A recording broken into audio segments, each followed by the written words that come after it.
So I am very honored to introduce our first speaker of the Radical Practice Conference, RAGHUNATH. RAGHUNATH is a former Lower East Side hardcore punk singer-songwriter who spent 6 years as a celibate monk at a Krishna Bhakti ashram. Since he was young, he has been fascinated with Eastern thought and takes much of his inspiration from Emerson, Gandhi, Thoreau, the Buddhist Sutras, the Bible, and the Bhagavad Gita. He started practicing yoga in New York City in 1987 with the esteemed Sri Dharma Mitra as well as Shivananda Yoga.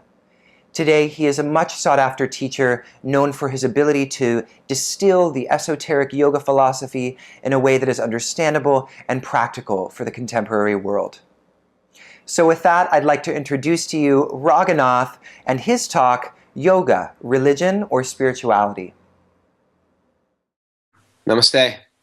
My name is RAGHUNATH. Honored to be here. So this is an interesting class. Yoga, spirit or religion? Question mark. And it's been a very timely subject for me because so many people, especially my advanced students or people who own yoga studios or especially teachers who lead teacher trainings, their whole thing is like, I don't know how to explain this to people. There's two categories of people that are getting like confused about this. One is the people who just do my teacher training and they just want, they want to learn how to teach a vinyas class. They're not interested in the spirit of yoga whatsoever. That's one category.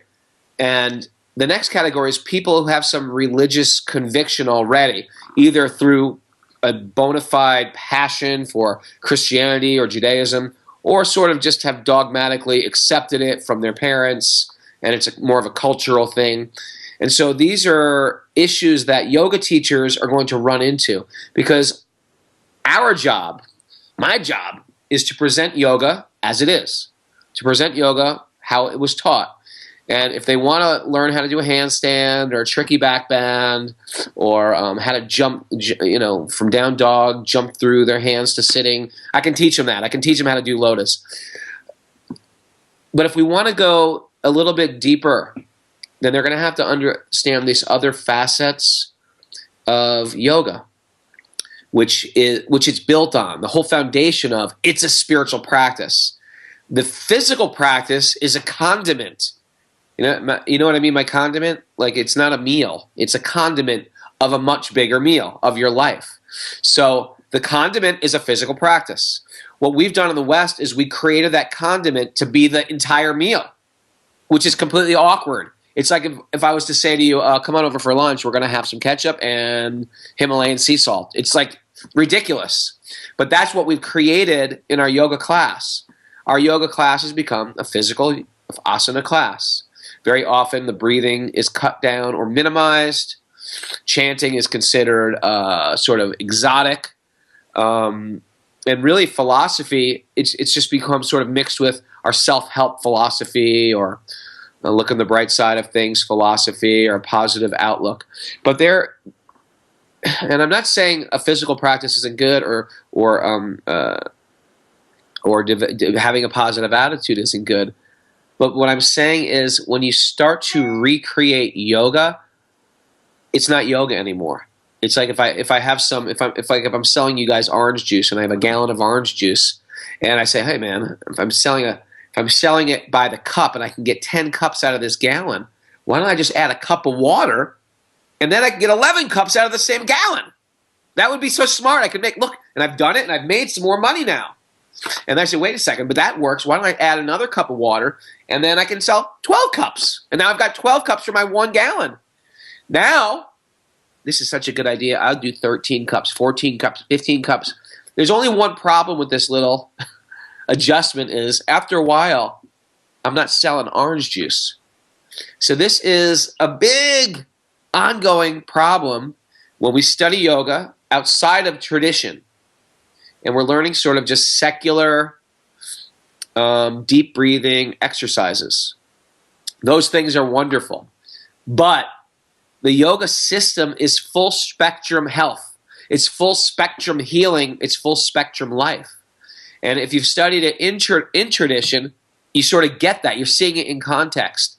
For example, if I take a carburetor and yank it out of a car, it's sort of an interesting looking thing. You could find a use for it as a paperweight. It might help your papers from blowing away if it's a windy day. But the carburetor has an exponentially more powerful function than just using it as a paperweight.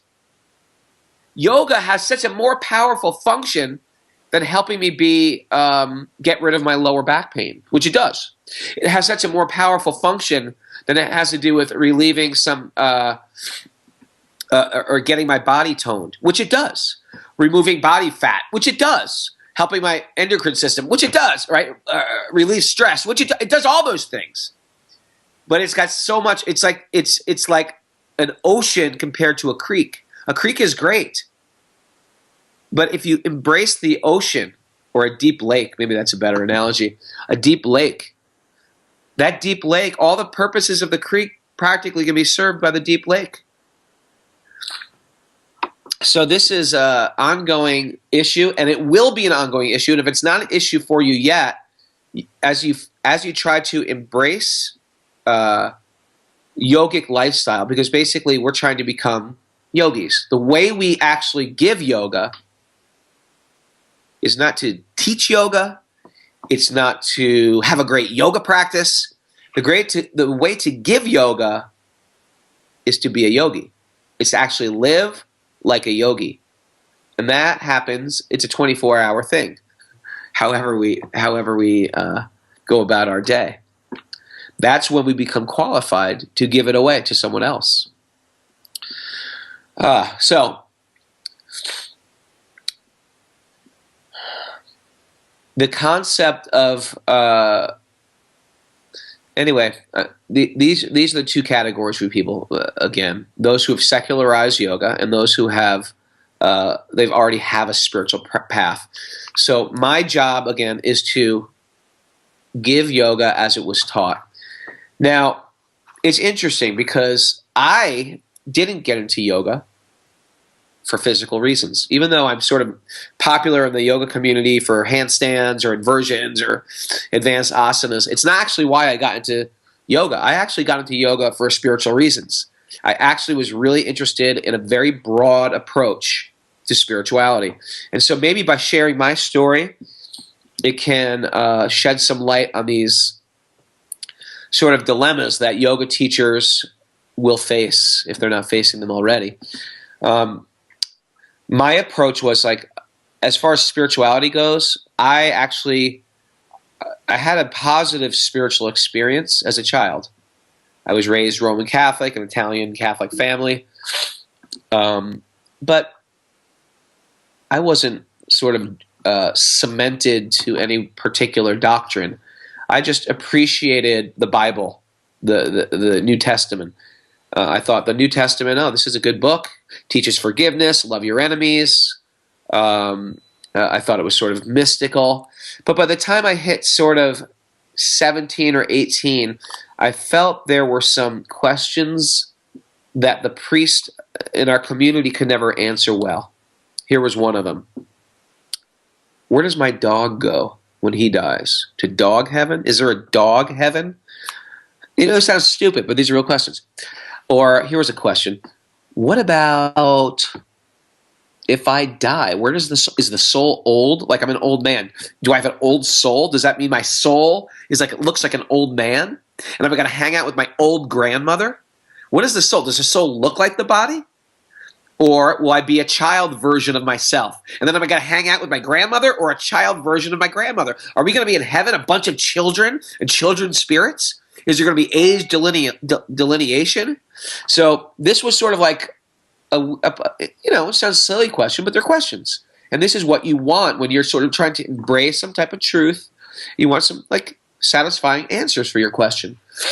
And so I actually appreciated the essential teachings, but there were some holes I found. Those holes became more evident when I first met some friends who were very serious about Christianity, but they were fundamentalists. Now let me share with you what a fundamentalist is. A fundamentalist sees divinity from one vantage point.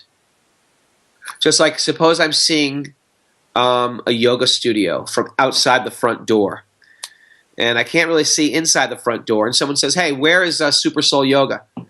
Or what does it look like? And I'm standing in front of Super Soul Yoga, and I'm looking at the door. I say, well, Super Soul Yoga is this big black door, and that's what I can see of it. Are you sure that's Super Soul Yoga? Yeah, it says so right on the door, Super Soul Yoga. Now, there's somebody inside the room practicing yoga at Super Soul Yoga. I'm saying, what does Super Soul Yoga look like to you? Oh, it's a big room. There's a lot of space there. It's a lot of light. Oh, okay. That's what Super Soul Yoga is. I thought it was a big black door. No. It's a big room with a lot of light and a lot of cushions and bolsters and things like that. Another person is on Google Earth, and they're looking at Super Soul Yoga from above. And it says, even on Google Earth, that's Super Soul Yoga right there. Now, here's a question. Who is right? Each one says Super Soul Yoga, the sign painted inside the studio, the sign on the door. The answer is they're all right.